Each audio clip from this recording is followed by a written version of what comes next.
உலகத்தமிழர் அனைவருக்கும் இனிய தை திருநாள் வாழ்த்துக்கள். Wish you happy Pongal friends. நம்ம வீட்டில் என்ன லஞ்சுன்னு பார்க்கலாங்க. இனிப்பு பொங்கல் செஞ்சுருக்கேன், வெல்லம் போட்டு செஞ்சுருக்கேன் ஃப்ரெண்ட்ஸ். அதுக்கப்புறம் வெண்பொங்கல், பொட்டுக்கடலை, தேங்காய் சட்னி, மெது போண்டா செஞ்சுட்டேன். வடை செய்கிற அளவுக்கு பொறுமை இல்லை, டைம் ஆகிடுச்சு, அதனால் போண்டா செஞ்சுட்டேன். சாப்பிட்டு பார்க்கலாம்.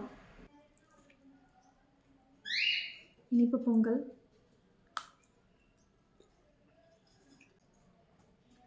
அருமையாக இருக்குது. வெண்பொங்கல் சூப்பராக இருக்குங்க. போண்டா,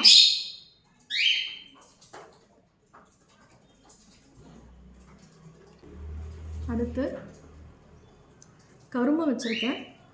எல்லாமே சாப்பிட்டு கரும்பு சாப்பிடுவேன். எனக்கு உங்கள் வீட்டில் என்ன லஞ்சுன்னு கமெண்ட்டில் சொல்லுங்கள். தேங்க்ஸ் ஃபார் வாட்சிங்.